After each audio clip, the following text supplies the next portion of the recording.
Comenzamos el viaje con un madrugón, pero felices por el itinerario que íbamos a hacer.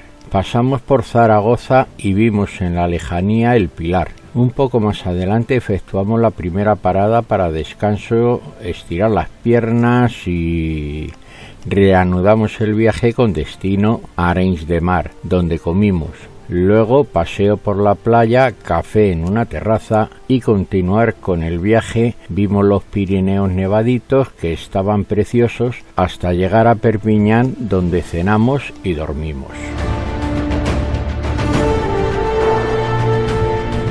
A la mañana siguiente marchamos a Montpellier, segunda ciudad del sur de Francia, detrás de Marsella, con 245.000 habitantes. Comenzamos la visita junto a la estación del tren de Montpellier Saint-Roch, donde hicimos una parada para ir al servicio. Durante esta me acerqué a la Torre Babote, a la iglesia protestante Temple Mangelone, el parque Jules-Émile Planchon con su estatua, la de Daphnis y el ornamento central. Continuamos por la calle Mangelone hasta la Plaza de la Comedia, donde se encuentra la ópera del siglo XIII y la Fuente de las Tres Gracias.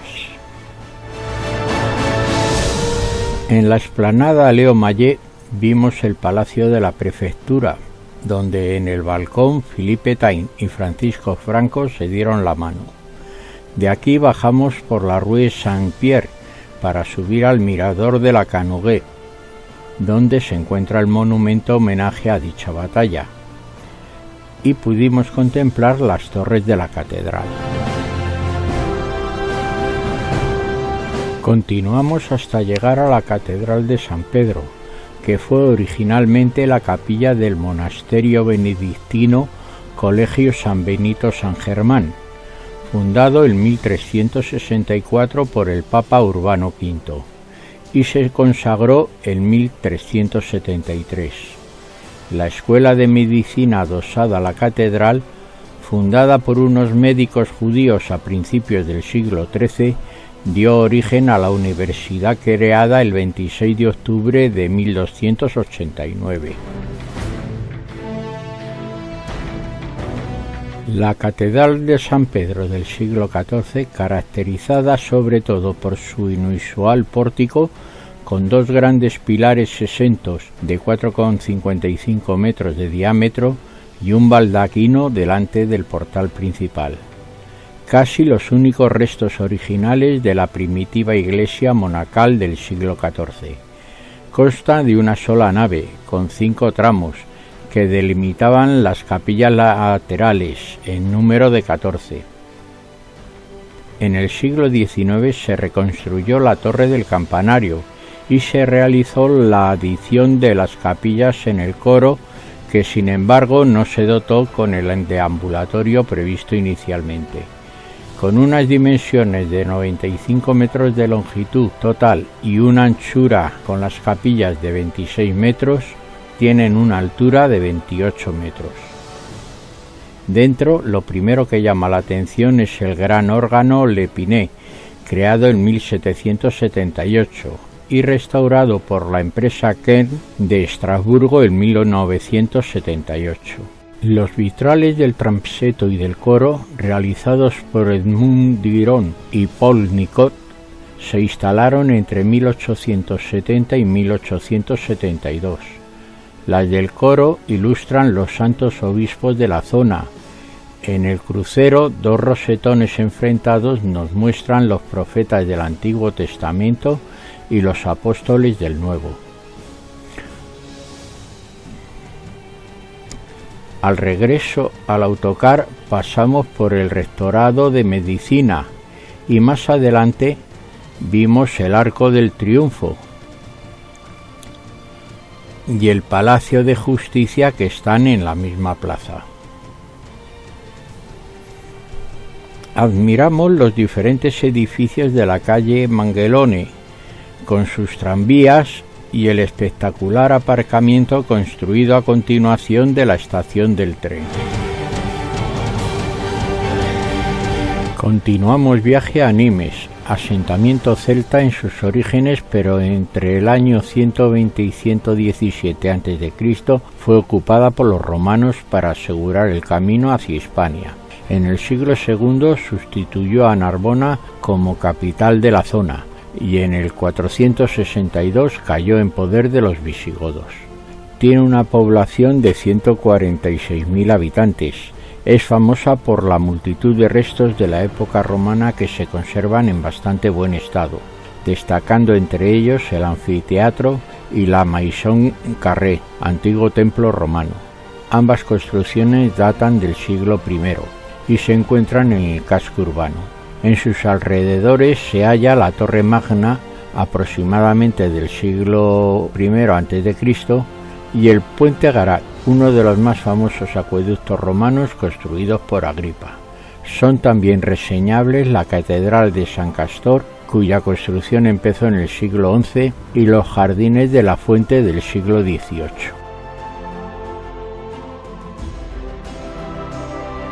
Comenzamos la visita por el anfiteatro, la Arena de Nimes. Es el coliseo mejor conservado del mundo romano. Situado a unos centenas de metros de la estación de ferrocarril, tiene unas dimensiones de 133 metros de largo por 101 de ancho, bastante más que un campo de fútbol actual. Con una altura de 21 metros y 2 niveles de arcadas, su fachada se divide en 60 tramos. Numerosas escaleras y 5 galerías circulantes permitían el acceso fácil y agradable a todo el edificio. En el apogeo del imperio, 34 filas de gradas atraían a más de 23.000 personas, situadas según su rango social. La élite, en la parte baja, y la chusma, en la más alejada, contemplaban los combates de gladiadores y fieras salvajes. En la Edad Media, el anfiteatro fue transformado en fortaleza, lugar de refugio en caso de peligro. Más tarde, el interior fue ocupado por casas, una capilla e incluso el castillo de los vizcondes de Nimes. Se tendrá que esperar a 1809, en plena época napoleónica, para que los edificios fueran derribados y el Coliseo recobrase su aspecto original. Desde la parte alta de las gradas podemos contemplar las maravillosas vistas del horizonte de Nimes, donde destacan el campanario de la iglesia de San Perpetua y Felicidad, que es el más alto de la ciudad. Se eleva 71 metros sobre la explanada en la cima con su gran cruz de hierro. La torre de la catedral y la iglesia de San Baudile, con sus 2 campanarios coronados por flechas altas que alcanzan los 70 metros. Y uno de los monumentos clásicos de la ciudad, la Torre Magna.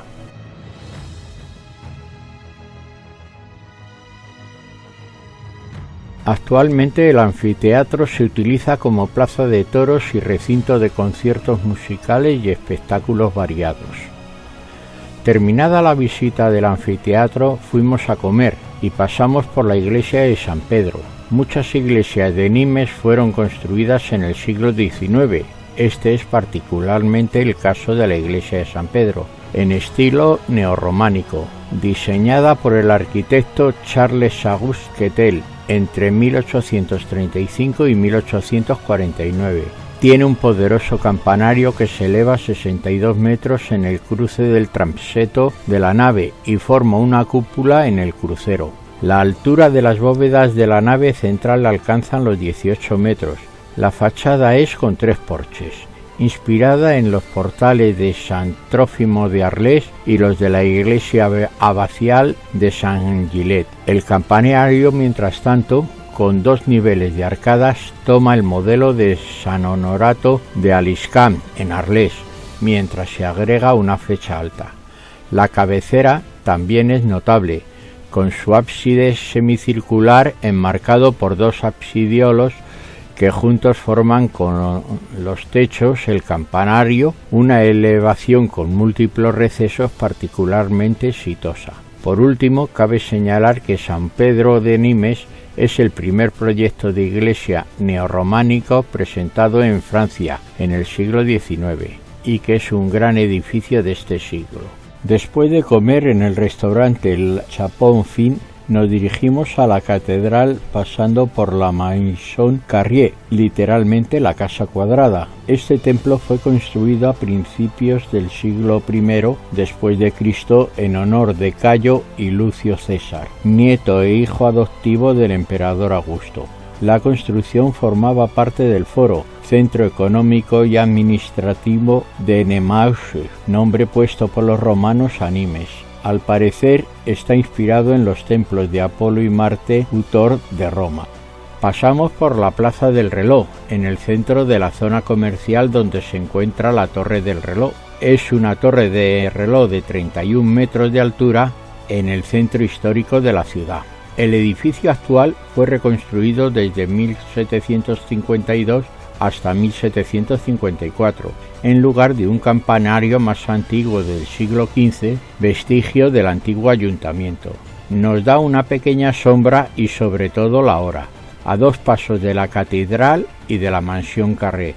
Es un excelente punto de encuentro. La terraza de la torre sostiene un elegante campanario de hierro forjado en forma de corona, que rodea la campana de las horas.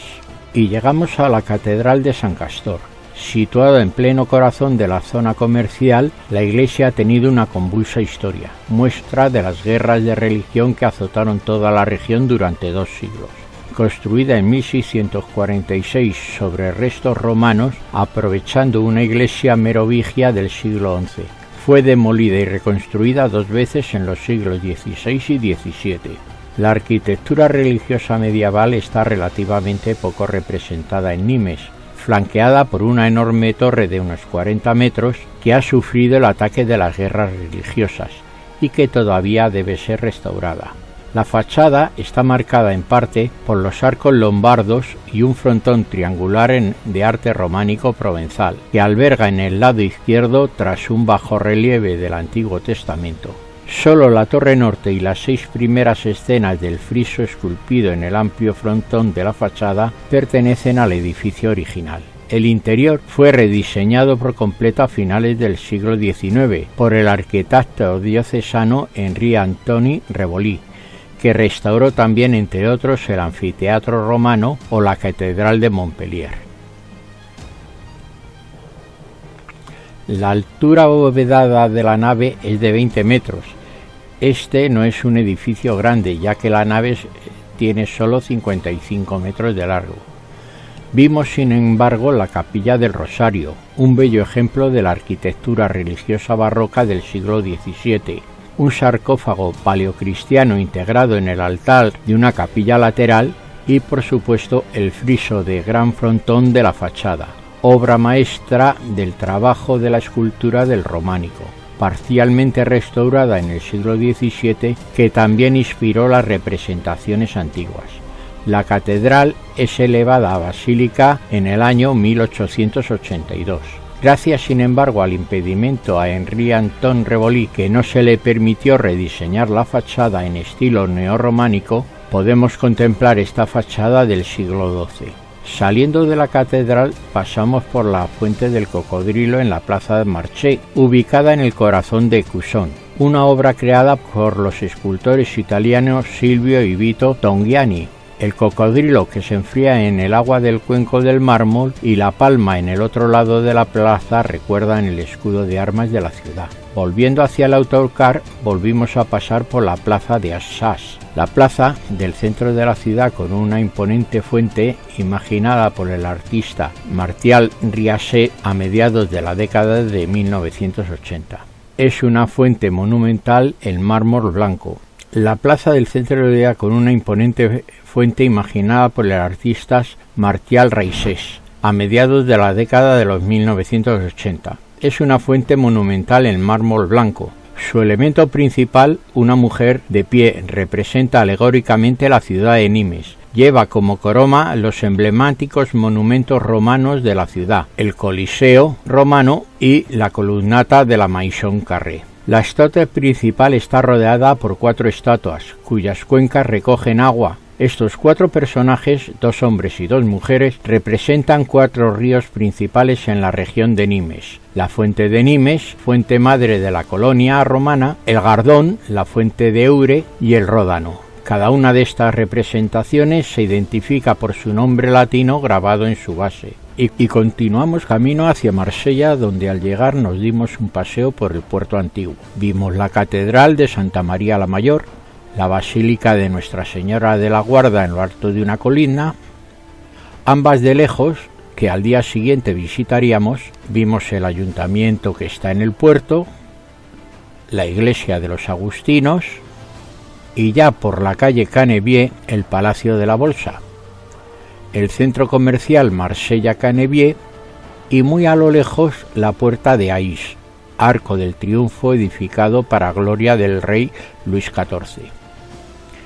Descansamos tomando una cañita en un velador y nos marchamos a cenar en el restaurante Mundo Arte y al terminar al hotel a descansar. Tras desayunar y cargar las maletas, montamos en el autocar para ir a la primera visita, Nuestra Señora de la Guarda. El autocar nos dejó en lo alto de la colina, pero tuvimos que subir tropecientos escalones hasta pasar el puente levadizo, que todavía se sigue levantando por las noches, y luego más escalones para llegar a la explanada amurallada donde se encuentra la basílica. Pudimos ver una maravillosa vista de Marsella, donde destaca el nuevo estadio del Olympique de Marsella, antes de entrar en la basílica. Esta tiene 2 partes, una iglesia inferior o cripta excavada en la roca de estilo románico y una iglesia de estilo románico bizantino encima, decorado con mosaicos. Dentro de la iglesia la diferencia la marca el empleo de diferentes mármoles de colores, especialmente el rojo de Brignoles y el blanco de Carrara en las columnas. Este mismo contraste está presente en las arcadas mediante la utilización del estuco blanco y verde. Por otro lado, la policromía obtenida mediante el uso de estos colores y los de los mosaicos dan a la basílica un carácter y aspecto alegres. El edificio se puede ver como una sucesión de volúmenes, atrio y campanario, nave con capillas laterales, transeto, cúpula, presbiterio, coro y ábside. En la cima del campanario, de planta cuadrada y de 41 metros de alto, rematado por una torre de 12 metros y medio, que hacen de pedestal, se encuentra una estatua monumental de 11 metros y medio de altura de la Virgen con el Niño, hecha en chapa de cobre dorado. Verdadero paladín de la ciudad de Marsella, Nuestra Señora de la Guarda fue considerada a partir de la Edad Media la guardiana de la gente del mar y de los pescadores. Volvimos a montar en el autobús para ir a la entrada del Puerto Viejo de Marsella, donde vimos el MUCEN, Museo de las Civilizaciones de Europa y del Mediterráneo, del arquitecto Rudi Ricciotti, inaugurado en 2013, año que Marsella fue capital europea de la cultura. La iglesia de Saint-Laurent es de estilo románico provenzal, simple y sin transepto. La vimos por encima de donde nos explicaron la construcción del museo, de la catedral y la destrucción del barrio por los alemanes en 1943. De aquí marchamos a la Catedral de Santa María la Mayor, la vieja y la nueva, su arquitectura grandiosa y su decoración interior en mármol y porfirio le dan un aspecto llamativo y distinto a la mayoría de las construcciones religiosas. Fue construida según los planos del arquitecto Léon Badouyer en la segunda mitad del siglo XIX, entre 1852 y 1893, durante una época de gran crecimiento económico, social y demográfico para la ciudad. Fue designada Basílica Menor por León XIII el 24 de enero de 1896 y está clasificada como Monumento Histórico de Francia. La fachada exterior está flanqueada por 2 torres coronadas con sendas cúpulas. El tímpano es coronado por una triple arquería en arquivolta con un rosetón en el centro acompañado por un mosaico que representa las ciudades de Jerusalén y Belén. La nave principal se compone de 3 naves, una central y 2 secundarias. Está recubierta de bóvedas de crucería y por 5 cúpulas sobre el crucero y el coro. 7 escalones por encima del transepto se encuentran los santuarios. En el centro de los mismos vemos el altar mayor, realizado en mármol de Carrara y decorado con mosaicos de Henri Anton Rebolí y protegido por un baldaquino con cúpula de bronce sosteniendo por 4 columnas de ónice de Túnez. El altar se encuentra en un espacio iluminado por el presbiterio y amueblado con las sillas del coro y el órgano. A la izquierda se accede a la capilla dedicada al Sagrado Corazón y a la derecha a la de San Lázaro, con el arca conteniendo las reliquias hipotéticas de San Lázaro, la cabeza y algunos huesos. Destacan por su originalidad los mosaicos multicolores de la escuela veneciana que decoran el suelo. Asimismo, es digno de admiración en la tercera nave el grupo escultórico realizado por Auguste Carly que representa la escena del Vía Crucis del Paño de la Verónica. De la catedral subimos por el barrio del Painé, pintoresco a más no poder, repleto de tiendas artesanales como panaderías, bollerías, jabonerías, con productos típicos de la zona. Alberga típicas casas altas con fachadas de colores y la ropa tendida. Algunas fachadas lucen bonitas y antiguas enseñas. Paramos para comprar jabones en una de sus tiendas. El Hospicio de la Antigua Caridad, que alberga actualmente el Museo de Arqueología Mediterránea, es un gran edificio construido entre 1671 y 1745 para albergar a mendigos e indigentes, con un estilo barroco francés. Fue obra del arquitecto francés Pierre Puget, 1620-1694. El edificio tiene 4 alas cerradas en el exterior y abiertas a un gran patio interior rectangular. En el centro del patio hay una gran capilla neoclásica con un bello frontón. Continuamos caminando por sus calles y pasamos por el pasaje de Loret, que salía a la avenida de la Constitución, para ir a comer al mismo sitio que cenamos la noche anterior. Por la tarde, después de un cafetito en el puerto, montamos en un barco para poder ver el Parque Natural de Calanque. Saliendo del puerto, vimos el ayuntamiento, la panorámica del Muelle de los Belgas, el Teatro Nacional de Marsella, el Museo desde el Mar, el Palacio Faro, construcción ordenada por la Napoleón III para la emperatriz Eugenia en la segunda mitad del siglo XIX, la catedral con la noria en primer plano, el castillo de If en la isla del mismo nombre.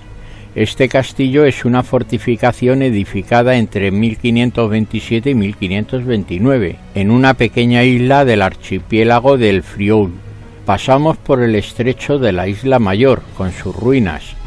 Entramos en la cala del Cabo de la Cruz con la cruz a la entrada. Pasamos por la cala de Calongue con antiguas fortificaciones. A continuación la cala de la Marseillaise con su playa y bañistas.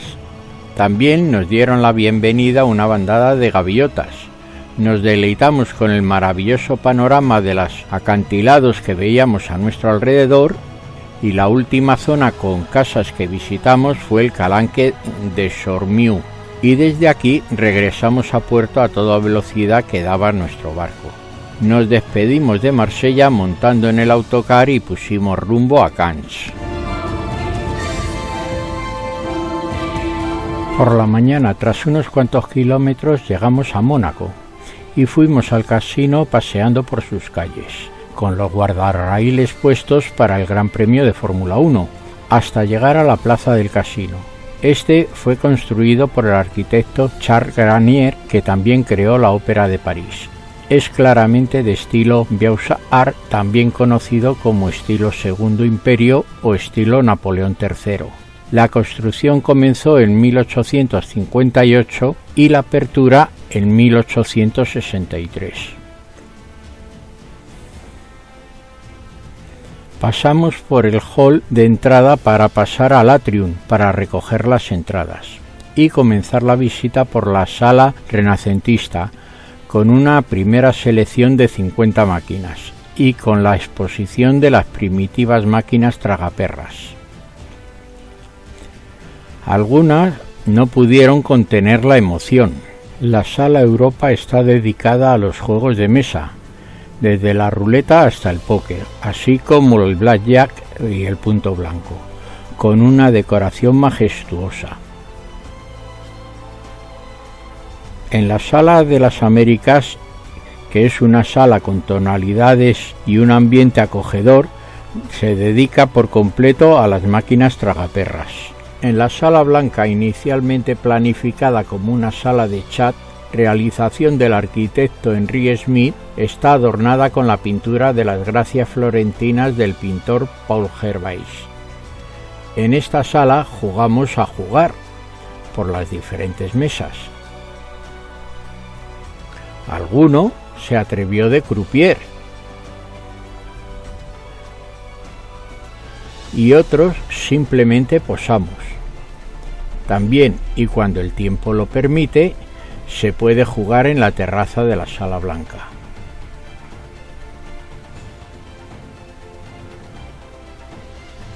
Fuimos pasando por la sala Medellín,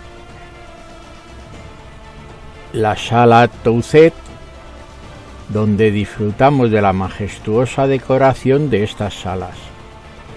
Las salas privadas también son majestuosas, como todo el casino, hasta llegar a la gran sala destinada a convenciones con la entrada al cabaret. Los restaurantes Le Train Bleu y el Salón Rosa añaden los toques finales a una experiencia inolvidable en el Casino de Montecarlo. Dentro del mismo complejo, por la parte que da al mar, se encuentra el Teatro de la Ópera de Montecarlo. Fue inaugurado el 25 de enero de 1879. La siguiente parada fue para subir a Mónaco, donde vimos el edificio del Museo Oceanográfico, inaugurado en 1910. Tiene una fachada impresionante e imponente encima del mar, en el escarpado acantilado a una altura de 85 metros.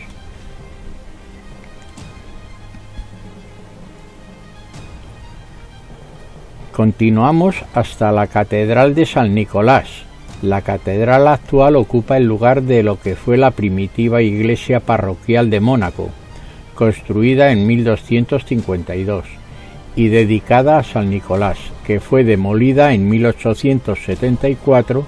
La primera piedra de la catedral se colocó el 6 de enero de 1875 y los trabajos se completaron el 12 de noviembre de 1903, aunque no fue consagrada hasta 1911. La monumental fachada sigue los patronos del estilo neorrománico, con profusión de arquerías, frisos esculpidos, canecillos y estatuas. El paño central de la misma está centrado por un gran rosetón y rematado por un relieve presentando al Pantocrátor. En el interior destaca un retablo circa 1500 a la derecha del crucero, representando al patrón de la catedral San Nicolás, varios santos, la Piedad y la Asunción. Es obra del pintor Ludovico Brea. El altar mayor y el trono episcopal son de mármol de Carrara. El casquete del ábside se decora con mosaico de teselas doradas. Al exterior, además de la fachada, predominan las líneas severas y elegantes propias del neorrománico, destacando la cabecera rematada por ábsides semicirculares y las dos torres que flanquean el crucero. Al lado vimos el Palacio de Justicia. Su construcción se remonta al año 1924. Fue construido a petición de Luis II y su color particular proviene del material utilizado para ello. Se trata, en efecto, de una piedra especial, la Tour Maille. Paseando por sus pintorescas calles llegamos a la plaza del Palacio, donde se encuentra el Palacio del Príncipe, construido en 1191. originalmente para convertirse en una fortaleza de la República de Génova. Este edificio ha conocido durante su historia bombardeos y asedios de muchas fuerzas extranjeras. Desde finales del siglo XIII es el hogar de la Casa Grimaldi, una familia que conquistó el lugar en 1297. Vimos el panorama de la bahía de Montecarlo y el puerto de Mónaco, la Capilla de la Misericordia de 1646, construida en el apogeo de la época barroca. Sus numerosas esculturas, sus exuberantes pinturas, dorados y mármoles hacen de esta capilla un caso real, testigo vivo de la época pasada del barroco extravagante. Y vuelta a la plaza del palacio con la estatua de Francisco Grimaldi, el iniciador de la dinastía. Desde aquí fuimos dando un paseíto hasta el restaurante que estaba en el puerto, y una vez comidos retorno al autocar para continuar a Niza.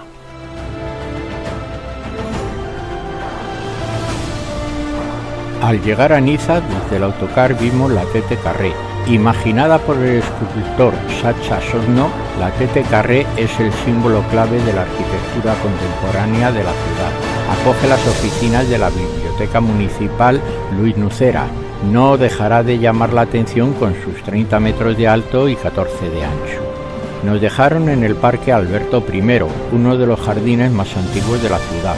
Es un extenso lugar de paseo y descanso con un kiosco de música y el teatro al aire libre de finales del siglo XIX. El monumento del centenario, erigida en 1893, conmemora el decreto que trata la integración del condado de Niza a Francia y la creación del departamento de los Alpes Marinos. Y el arco Benet, 115 grados y medio. Fue instalado allí en 1988, ofrecido por Bernard Benet, este inmenso arco de metal negro de 19 metros de altura. Pasado el arco nos encontramos con el que es quizá el centro de la ciudad de Niza, la Plaza Massena, construida a mediados del siglo XIX, es uno de sus puntos neurálgicos. Como curiosidad, algunas de las ventanas de estos edificios no son verdaderas, están pintadas sobre la pared. En esta plaza se encuentran las esculturas de Jaume Plensa. Son 7 personas sentadas en cuclilla que se iluminan por la noche. Están situadas a 12 metros de altura.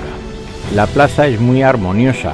En la parte sur de la misma encontramos la Fontana del Soleil, con una estatua de Apolo que mide 7 metros de altura y que está custodiada por otras 5 efigies en bronce de otros personajes mitológicos como Venus o Mercurio, obra de Alfred Janoy.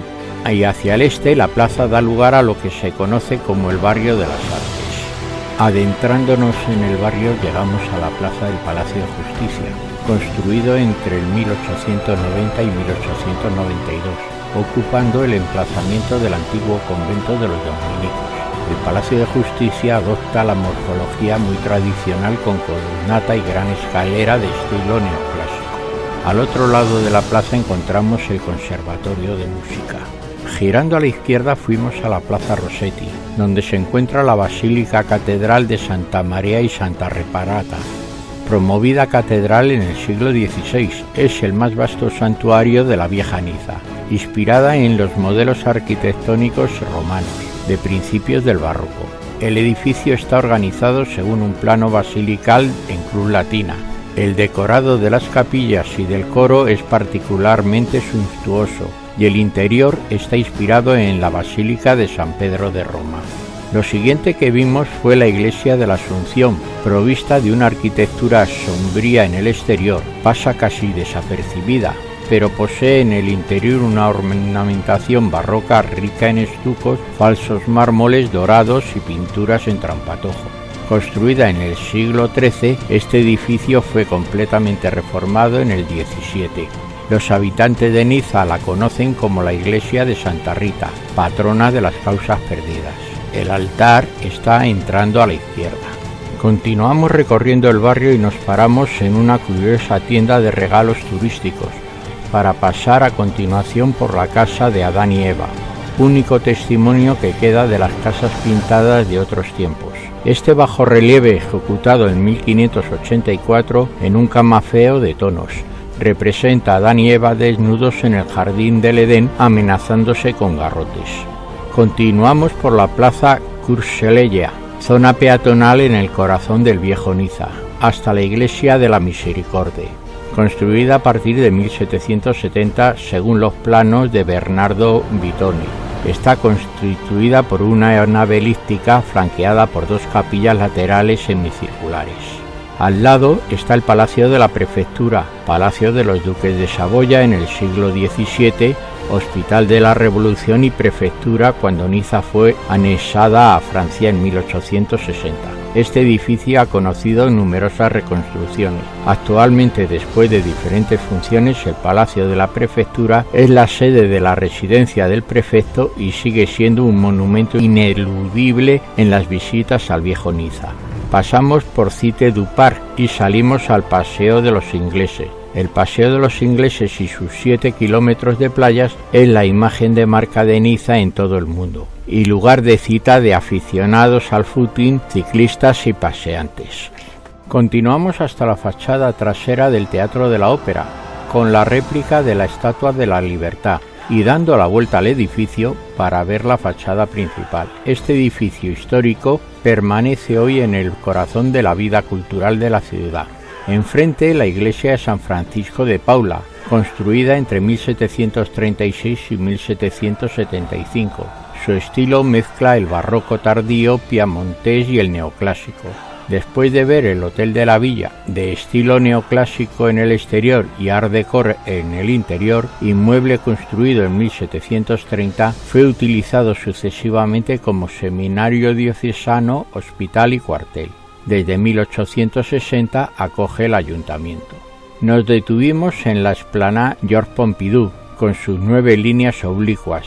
Se trata de una escultura de acero que contiene 9 líneas de 30 metros de altura, que se unen en su cumbre. Y desde aquí fuimos a montar en el autocar para ir al Hotel de Camps. Después de desayunar y cargar las maletas en el autocar, fuimos a visitar Camps.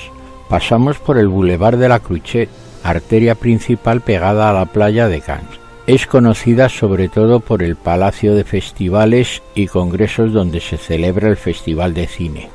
También abundan las tiendas, los restaurantes y los hoteles de lujo como el Carlton, con su impresionante fachada, el Majesty, grandioso y lujoso, apartamentos de lujo y al final del bulevar el ayuntamiento.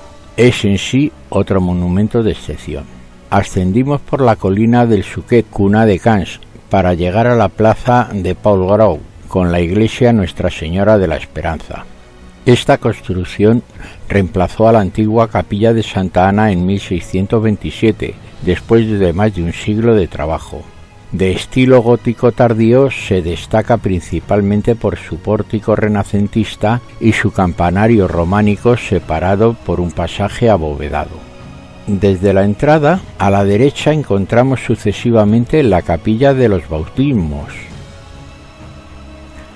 la capilla de San Pedro, la capilla del Sagrado Corazón y la capilla de la Virgen. En el otro lado del coro, uno se encuentra sucesivamente la capilla del San Salvador, la capilla de Santa Teresa, la capilla de San Nicolás, patrón de Camps, y la capilla de Santa Rita. Sobre el altar mayor, la bella y armoniosa estatua de Nuestra Señora de la Esperanza, en madera policromada, data del siglo XVII y se coloca bajo el vitral central que representa la Anunciación. En la capilla de los bautismos, una magnífica y rara escultura de origen borgoñón que data del siglo XIV representa a Santa Ana, la Virgen y el Niño Jesús.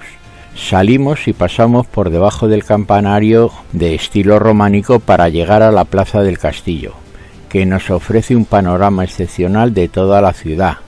En esta plaza se encuentra la estatua a la Virgen y el cartel de Camps. El descenso lo hicimos recorriendo diversas calles del barrio de Suquet, muy pintorescas, y donde pudimos caminar admirando sus casas, sus cuestas, sus escaleras y sus fuentes.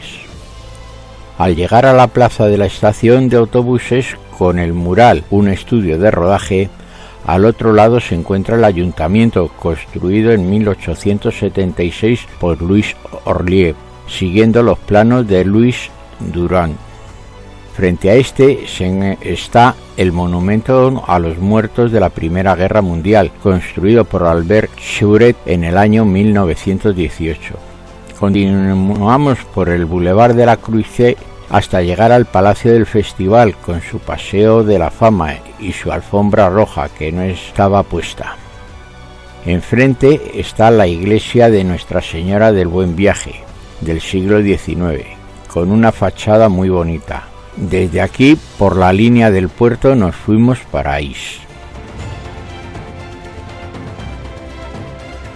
En Ais comenzamos por la Plaza de la Rotonda, donde está la monumental fuente. Diseñada por el ingeniero Teófilo Pons, fue inaugurada en 1860. El diámetro total es de 41 metros y su altura de 12. Tiene 4 grupos de 2 leones sobre bases de mármol en la pileta baja, y 3 estatuas de mármol coronan la fuente. Simbolizan las artes, el comercio y la agricultura, y la tercera la justicia. Por la calle Escarrilat nos adentramos en el casco histórico, donde paramos en la plaza de la Fuente de los Agustinos, con el convento al lado, hoy reconvertido en tiendas, y enfrente la iglesia del Espíritu Santo. Fue construida en el siglo XVIII, en el sitio de un hospital llamado Hospital Espíritu Santo. Fue diseñado por los hermanos arquitectos Lauren y George Ballon, entre los años 1706 y 1728, con una fachada sobria sin decoración y un interior moderno de limpias líneas. La decoración del interior muy rica, pero heterogénea. Las naves laterales están sobrepasadas por la nave principal para dar una impresión de espacio. Una cornisa recorre todo el interior, constituyendo una línea unificadora de los diferentes elementos de la iglesia, asegurando la continuidad. El púlpito del predicador mezcla 2 periodos diferentes. Originalmente estaba totalmente hecho de madera en 1740. 23 años después, el tanque y la rampa de madera fueron retirados para ser reemplazados por un tanque de mármol y una escalera de hierro. El órgano es el que originalmente estaba en el convento de las Carmelitas, destruido con la Revolución, data del siglo XVII, y el órgano se le atribuyó a la Iglesia del Espíritu Santo por ser un instrumento excepcional, tanto desde el punto de vista estético como auditivo, con 1781 tubos que miden entre unos pocos centímetros hasta los 5 metros. Continuamos andando por sus calles hasta llegar a la Plaza Riquelme, con su mercado de frutas, y el edificio del mercado de granos, que data de 1754. Al darle la vuelta nos encontramos con el mercado de flores, en la plaza del ayuntamiento, que nos dificultarán poder admirar la fachada y el frontón de este edificio. El ayuntamiento, reconstruido entre 1655 y 1678 sobre los planos del arquitecto Pierre Pavillon, con unos capiteles dóricos e iónicos animan su fachada. Las finas decoraciones enmarcan las ventanas y una hermosa herrería le da elegancia al balcón. La torre del reloj, símbolo de la ciudad y del poder villano, se alzan sobre cimientos romanos. Su altura se incrementó en 1510. Abriga un reloj astronómico de 1661, con 4 estatuas de madera que simbolizan las 4 estaciones. Llegamos a la Catedral de Sant Schubert, construida en el sitio del antiguo foro, y según la leyenda, sobre los cimientos de un antiguo templo dedicado al dios Apolo. Reúnen una multitud de estilos arquitectónicos, debido a los muchos cambios que sufre a lo largo de los siglos. Su campanario faceteado del siglo XV, su gran puerta tallada con el frontal gótico del siglo XI al XIII. Solo las 7 figuras superiores del portal son originales, las otras son copias fechadas en el siglo XIX. En el interior, la catedral une 3 naves de diferentes estilos: románico, gótico y barroco. Su claustro del siglo XII y también su baptisterio del siglo VI lo convierten en un edificio original. Tiene unas dimensiones de 70 metros de largo, 46 metros de ancho y su elevación es de 20 metros debajo de la piedra angular. De sus capillas podemos destacar el altar Aigoshi. Este altar de piedra, originalmente instalado en la iglesia carmelita, se instaló en Saint-Sauveur en 1823. La capilla de San Cosme y San Damián, esta capilla construida a finales del siglo XVI y que es el nartes del baptisterio, ahora alberga un depósito lapidario, cuya pieza más notable es el sarcófago de San Mitre. El baptisterio de la catedral fue construido a principios del siglo VI. Su arquitectura actual es aparentemente casi idéntica a la que tenía en el momento del Foro Romano. 8 columnas lo rodean. El baptisterio ha sufrido varias transformaciones, la última el año pasado con la pila y escalera. La cúpula data del siglo XVI. Desde el siglo XIX el baptisterio está decorado con 7 pinturas que representan los 7 sacramentos de la Iglesia Católica. La siguiente parada en el Palacio Boyer de Égiles. Su construcción data del primer cuarto del siglo XVII, con su fachada barroca y el portal de carrozas. Está al lado de la Plaza Albertas. El palacio, de estilo rococó, es grandioso y posee una gran fuente en el centro, de factura posterior, 1912. Volvimos a pasar por la Plaza de la Rotonda con los grupos escultóricos dedicados a las artes y las ciencias y la industria y artes decorativas. De aquí nos fuimos a comer para después continuar para Arles.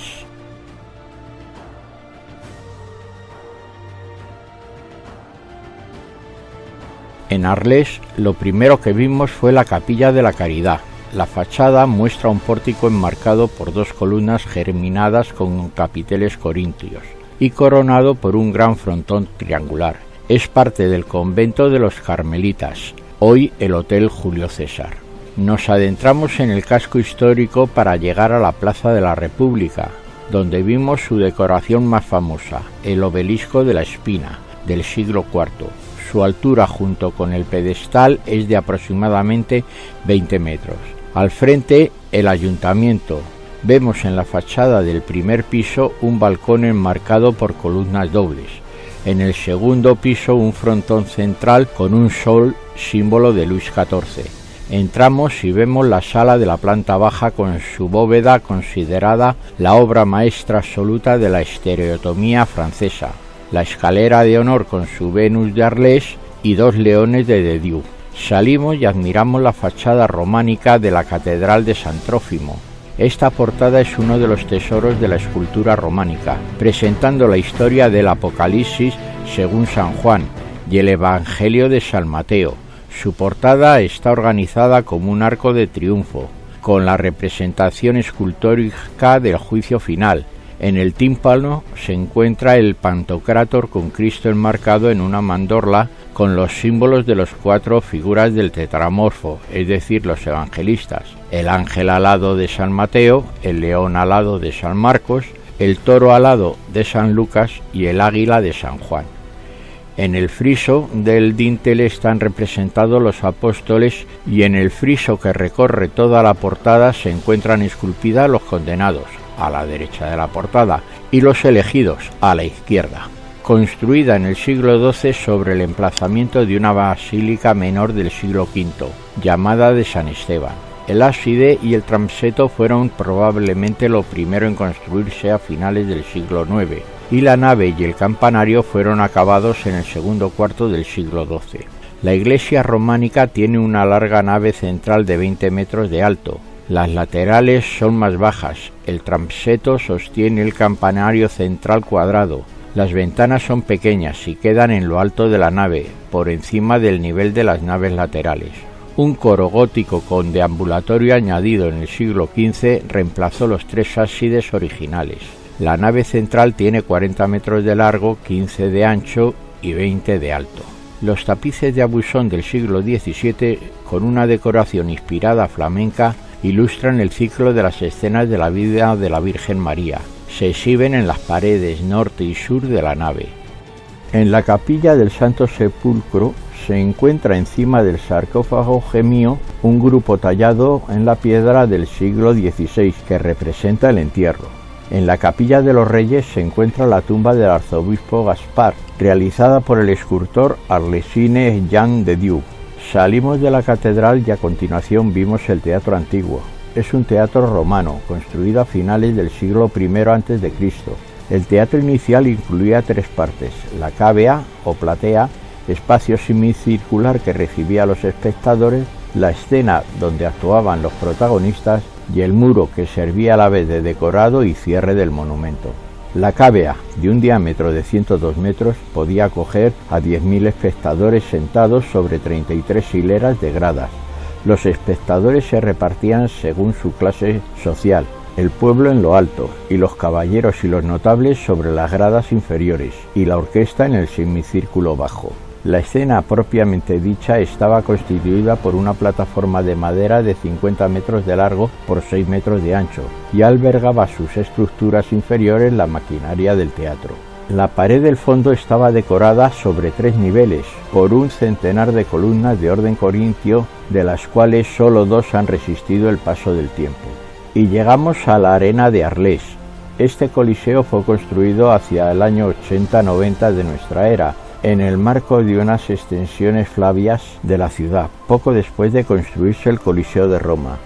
Su eje mayor mide 136 metros de largo y el menor 107, es decir, de unas dimensiones superiores al anfiteatro de Nimes.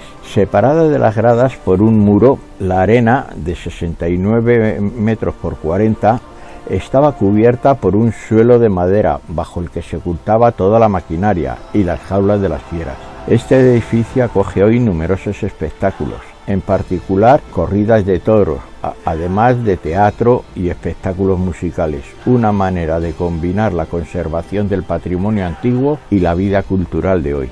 Pasamos por la Plaza del Foro, donde queda un vestigio de este y está el café que inmortalizó Van Gogh, y marchamos a cenar al hotel en Carcassonne, donde vimos la puesta de sol de ese día.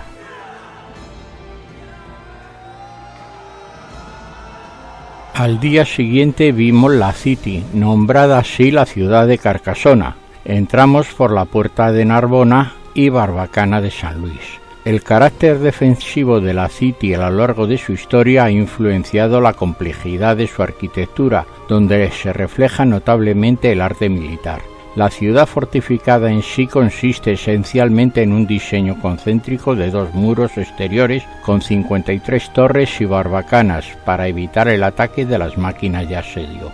Su sistema de defensa es excepcional debido a sus dimensiones y constituye la mayor fortaleza de Europa por su complejidad y la calidad de su conservación. Tras pasar por la puerta de Narbona, flanqueada por torres gemelas y un puente levadizo restaurado por Eugène Viollet-le-Loup, como él se lo imaginaba, entramos en un trazado desordenado de calles típicamente medieval, aunque las primeras murallas que rodeasen la ciudad partieran de la época romana y fueran ampliadas posteriormente por los godos. Por algo es la mayor ciudad fortificada de Europa, y es por su posición estratégica entre el Mediterráneo y el Atlántico y entre Francia y España. Carcassonne fue escenario de violentos conflictos a lo largo de los siglos, como el que enfrentó a la Iglesia contra los cátaros. Este carácter defensivo y militar se aprecia perfectamente al pasear por el complejo. Todas las callejuelas de la City conducen al castillo, por donde pasamos camino de la Basílica de San Nazaré, un templo del siglo XI con modificaciones del XIII. Conserva su estructura románica en la parte posterior, bella aunque severa y oscura. Solo la pudimos ver a través del plástico que separaba las obras de restauración. Se compone de 6 bahías que contrastan con el gótico luminoso del ábside y el transepto. Con 36 metros de ancho, cada brazo se compone de 3 tramos rectangulares que terminan en el este por 3 capillas con cabecera plana. Estas capillas recibieron grandes ventanales, algunos de los cuales datan del siglo XIV. Destacan la del árbol de Jessé, en la capilla de la Virgen, en el brazo norte del transepto, y la capilla Santa Cruz, en el crucero sur, está iluminada por un techo de cristal dedicado al árbol de la vida. cuenta las 12 etapas de la vida de Cristo en los capítulos de los 12 misterios de la redención. Estas vidrieras fueron desmontadas pieza a pieza durante la Segunda Guerra Mundial para preservarlas de los bombardeos y del expolio de los nazis que habían ocupado el castillo en 1944. Tampoco pudimos contemplar la capilla de San Pedro y la tumba de Pierre de Rochefort, al que debemos prácticamente todo el trabajo gótico de la basílica. Antes de salir de Saint-Nazaret vimos la denominada Pierre du Siege, piedra del asedio. Todo indica que este fragmento representa la sede de Toulouse. Puede ver el arma trebuchet maniobrada por mujeres que mató a Simón de Montfort y su alma guiada al cielo por un ángel, mientras su cuerpo es llevado en una camilla. El Garona y las murallas de Toulouse también están presentes. Pasamos por la puerta de Saint-Nazaret, una de las 4 puertas que tiene la ciudadela, con la torre del mismo nombre y una de las 2 torres cuadradas de la ciudad. En la plaza del Pequeño Pozo nos explicaron la historia de la ciudad y pudimos contemplar el cementerio de la ciudadela. Pasamos a las lices o palestras, el espacio entre murallas en el cual si los atacantes accedían al recinto exterior quedaban al descubierto y desprovistos de refugio, en donde en tiempos de paz se celebraban torneos y se practicaba tiro con arco. Hoy la palestra se ha convertido en un paseo de advare que sumerge en la época medieval y ofrece amplias vistas. En total hay unas 52 torres y 3 kilómetros de muralla. En la muralla interior hay restos de la muralla galorromana de los siglos III y IV. En el siglo XIII se construyó otro recinto en torno a la ciudadela, además de un foso seco. Pasamos por la torre galorromana con su característica forma de herradura. Entramos otra vez en la ciudadela por la puerta del Burgo, puerta bastante sencilla. Se encuentra en las murallas entre 2 torres y desde el mirador vimos la Bastida de San Luis o Ciudad Baja, verdadera ciudad de Carcasona, con las iglesias de San Vicente y su campanario del siglo XIV y XV. En la parte del foso seco del castillo vimos la última defensa que incorporó el recinto, una fortaleza dentro de otra fortaleza. Fue construida en el siglo XII rodeada de un foso y custodiada por robustas torres. Desde el castillo se aprecia mejor la estructura militar del conjunto. Destacan los matacanes o galerías de madera desde las que se lanzaban los proyectiles. La puerta de Audé, que se abre hacia el río Audé en el sector occidental del conjunto, por una de las zonas en las que el acceso al recinto fortificado resulta más difícil. Se encuentra protegida por una barbacana, un castillete y un enorme matacán. Aquí nos sorprendió los pegotes de pintura que tenían los torreones, hasta dar con la explicación en la puerta del Audé. La obra, titulada Círculos concéntricos excéntricos, fue realizada por el artista contemporáneo suizo Ticino Felice Varini, con motivo de celebrarse el 20 aniversario de la inscripción de la ciudad como Patrimonio de la Humanidad por la UNESCO. La rampa de acceso se iniciaba en la barbacana, hoy desaparecida. La pendiente asciende no en línea recta, sino mediante diversas curvas y giros, para penetrar en la fortaleza atravesando en realidad 2 puertas sucesivas. La puerta tiene la forma de arco de medio punto, en lo que quedan alternados sillares de piedra y ladrillo, como medio de reforzar aún más el conjunto por la capacidad de absorción de los impactos del ladrillo. Desde esta puerta nos adentramos en las callejuelas de la City, pasamos por la plaza del castillo, con el reloj de sol y el monumento a Cros Maribel. Continuamos por la plaza del Gran Pozo. Entre los 22 pozos que abastecían la ciudadela es el más antiguo, su brocal data del siglo XIV y sus columnas y herrajes de la época del Renacimiento. Nos despide la réplica del busto de la princesa saracena Carcas, de quien toma el nombre la ciudad. Y la leyenda cuenta que una estratagema de la dama Carcas libró a la ciudad del asedio del ejército de Carlomagno, y para celebrarlo hicieron sonar todas las campanas de la ciudad, donde exclamaron Carcasona. Por la tarde fuimos a Narbona. El autocar nos dejó al lado de la Mediateca y el puente de Voltaire, sobre el canal de la Robinet, con su juego de esclusas al lado del hotel fundado en 1648. Continuamos hasta llegar a la plaza del ayuntamiento, donde está un testimonio de la antigüedad, la vía Domitia, que unía Italia y España en el siglo II a.C. Al lado, el Palacio de los Arzobispos de Narbona. Fue en sus orígenes una modesta residencia eclesiástica y se convirtió posteriormente en el segundo conjunto arzobispal después del Palacio de los Papas de Aviñón. Está formado por los palacios, el antiguo de origen románico y el nuevo de origen gótico, unidos por el pasaje del Ancla. Su fachada tiene 3 torres cuadradas que datan de los siglos XIII y XIV. La Madeleine, la más antigua, la Torre de San Marcial y el Torreón de Gilles Aizilei. De planta cuadrada, se eleva en 4 niveles hasta la terraza superior con sus 3 garitas octogonales. Su altura es de 41 metros y permanece intacta desde que se construyó. La parte central de la fachada fue restaurada por Violet de Dou. Alberga desde el siglo XIX el Ayuntamiento de Narbona, el Museo de Arte e Historia y el Museo Arqueológico. En la parte trasera se extiende el Jardín del Arzobispo con su reloj de sol. Entramos por el pasaje del Ancla, callejón fortificado que separa el Palacio Viejo del Nuevo y conduce al claustro de la catedral. En el acceso al Palacio Nuevo vimos la escultura del lobo Rómulo y Remo, que Roma ofreció con motivo de celebrarse en 1982 los 2100 años de colonia romana. Esta magnífica réplica de escultura en bronce está a la entrada del Palacio Nuevo, con su magnífica escalera mandada a construir por el arzobispo Claude de Rebais en 1628. De estilo clásico, se apoya sobre 2 pilares con unas balaustradas impresionantes.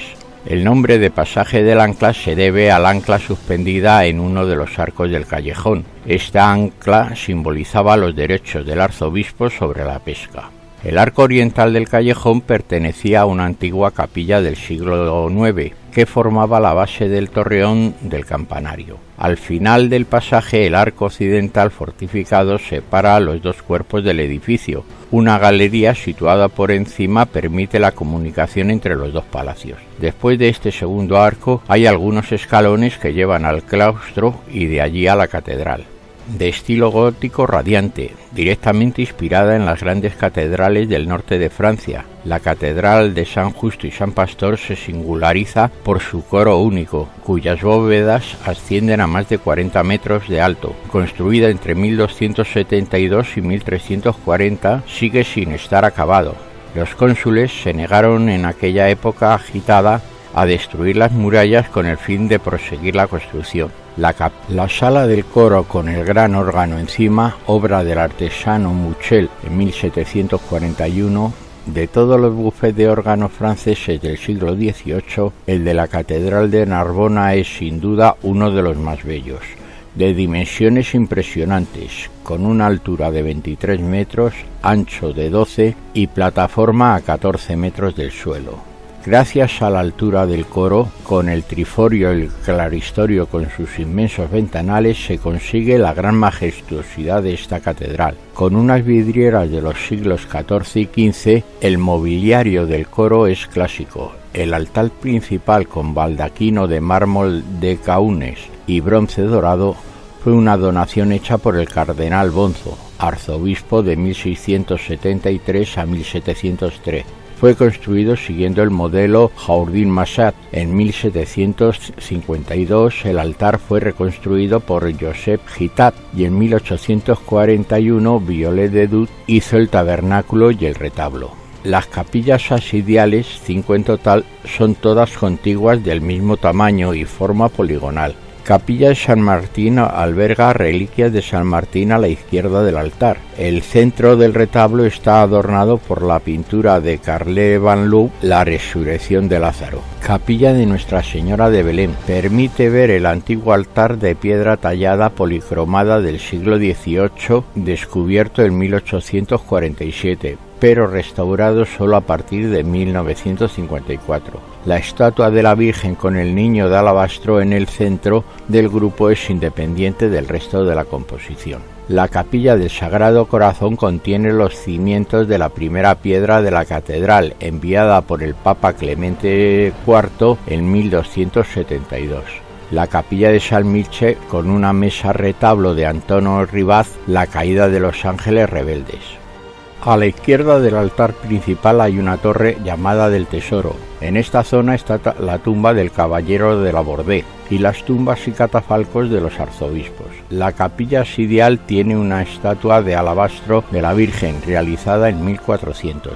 Encima de la sala se halla el llamado Tesoro de la Catedral, que contiene, entre otros muchos objetos de culto, la tapicería de la creación del mundo, hecha en el siglo XV por los artesanos de Bruselas. La cruz gloriosa, una placa de marfil con escenas evangélicas del siglo X, manuscritos y un cofre relicario, objetos de orfebrería religiosa y el Pisis, en nombre de Ismael, obra de origen árabe, fue hecha por Mohamed ibn Zayah entre 1026 y 1031, en Cuenca. Estatua de medio cuerpo de San Sebastián compuesta de 2 fragmentos de madera policromada y tallada. La capilla de la Anunciación, ubicada debajo de la Sala del Tesoro, contiene varias pinturas clasificadas como monumento artístico. La deposición de la cruz de Pierre Lavangé, Tobías y el ángel Rafael de San Nicolás de Tournier, Judas postrado ante José de Nicolás Tournier, la multiplicación de los panes de la Escuela Francesa de la Pintura del siglo XVI anterior a 1556. Capilla de Santa Teresa de Ávila, primera capilla a la izquierda, contiene la fuente bautismal. La capilla de San José, segunda capilla a la izquierda, está dedicada a San José. La pintura del retablo representa a San José, María y el Niño Jesús por Maurín. La capilla de Nuestra Señora de Salet, cuarta capilla a la izquierda. El altar de mármol del siglo XII, estatua de Nuestra Señora de Salet sobre el altar, a la derecha en el nicho una estatua de Notre Dame de Lourdes. Primera capilla dedicada a San Etienne, el entierro, grupo de terracota policromada tallada que data del primer cuarto del siglo XVI. Mesa del retablo, la lapidación de San Etienne por Jacques Gramelin en 1788. De la catedral fuimos a la plaza del Foro, pasamos por el Orrium, que son unas galerías de tiempos romanos. La plaza ocupa parcialmente el sitio del foro, dominado en el norte por un gran templo de Capitolina, del que solo quedan fragmentos dispersos. Hoy tiene una nueva fuente en su centro, una réplica de la que se encontraba aquí en el siglo XVII. En la Edad Media, la plaza estaba dominada por la antigua iglesia de San Sebastián, hoy desaparecida, y albergaba el viejo mercado. Continuamos camino ya sin guía hasta llegar al puente de los comerciantes. Este puente contaba con 7 arcos, 6 son seguros. Permitía la entrada a la ciudad antigua del sur y recibió el paso de la vía Dormitia. En la actualidad solo se ve un arco, lo que sugiere el ancho del antiguo río Aude. Al lado, desde donde vimos el puente, se encuentra el monumento a los caídos en la Primera Guerra Mundial y junto a este el mercado de Les Salles. El pabellón de estilo Baltra fue construido a principios del siglo pasado, cerca del canal de la Robinet. Su soberbia estructura metálica, sus pilares y sus puertas de piedra, su majestuoso tejado aún resguardan uno de los mercados más bellos de Francia. Nuestra siguiente parada fue la iglesia de Notre Dame de la Gourguière, en estilo gótico meridional de una sola nave, con una estructura apoyada sobre arcos de diafragma. La iglesia es lo que queda de un monasterio benedictino destruido durante el siglo XIX, reconvertido en museo lapidario. Se montó a partir del desmantelamiento de las murallas de Narbona. Están expuestos 1.300 elementos lapidarios de los galos y los romanos, todos provenientes de los viejos monumentos de la ciudad. Continuamos caminando hasta la Plaza de las Cuatro Fuentes, a la salida del Puente de los Marchantes. Fue la plaza principal del barrio del Burgo. Rehabilitada, acoge de nuevo en su centro, desde los años 70, una fuente con 4 bocas a la cual debe su nombre. Lo siguiente que vimos fue la esclusa del canal de la Robinet, con su edificio de control, y la medioteca, en la explanada de Andrés Morós. Y regresamos a la plaza del ayuntamiento, donde tomamos unas cañas y vimos la catedral por detrás, y el jardín de los arzobispos. La zona inacabada de la catedral nos muestra cómo han aguantado estos pilares y arcos sin nada que los apuntale a la intemperie. nos imaginamos la grandiosidad de esta catedral si la llegan a acabar. De aquí al autobús para ir a cenar, que mañana volvíamos a Madrid. Nos levantamos con la salida del sol para comenzar el camino a Madrid. Vimos de nuevo los Pirineos nevaditos, que estaban preciosos, y la primera parada fue en el área de descanso de Gers, con la monumental escultura en homenaje al Tour de Francia. Esta escultura es de color plateado y consiste en una especie de carretera repleta de subidas y bajadas que es recorrida por numerosos ciclistas. Está hecha con un realismo impresionante y no se ha olvidado de ningún detalle. Por un lado aparece el pelotón, por delante vemos otros 4 ciclistas que se han escapado, que poseen una expresión de lucha y sufrimiento, ya que están realizando una subida importante. Y por último aparece el ganador al final de la carretera, que es el único que cambia de color plateado de toda la escultura por el amarillo que representa el maillot amarillo que consiguen los ganadores del Tour. En la parte más baja de esta escultura hay instalados varios paneles en los que se explican los acontecimientos más importantes que se han producido durante todos los años en los que se ha celebrado el Tour, y algunas de ellas dedicadas a los grandes ciclistas españoles que ha habido a lo largo de la historia, como por ejemplo Miguel Indurain.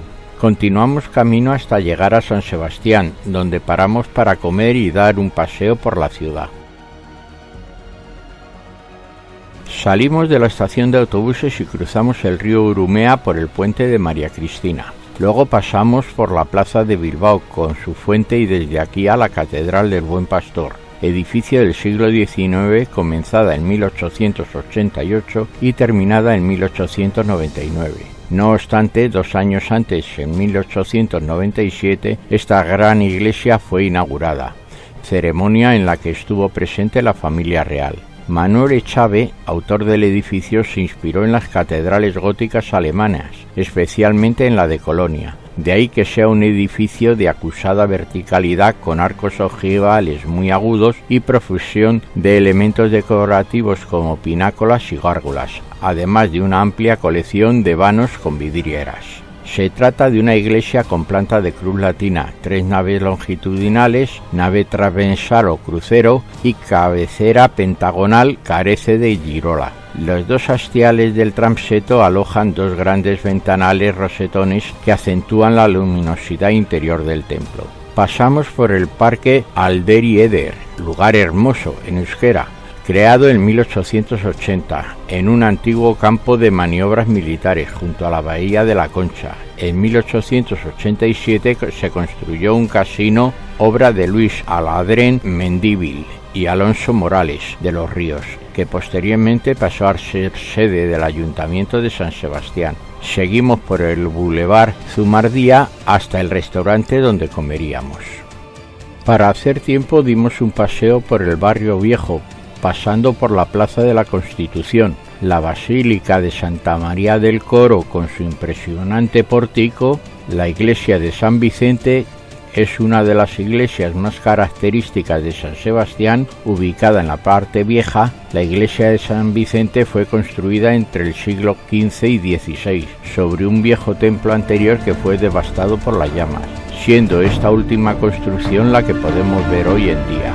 Nos tomamos unos pinchos, que es lo típico del barrio viejo, y fuimos a comer.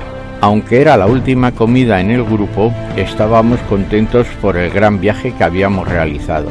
Y desde el restaurante nos fuimos para el autocar, viendo el puente del Cursal y el Palacio de Exposiciones. Pasamos por el Teatro Victoria Eugenia, el Gran Hotel María Cristina, el puente de Santa Catalina, paseo del Urumea hasta llegar a la estación de autobuses, donde nos esperaba nuestro autocar para traernos a Madrid.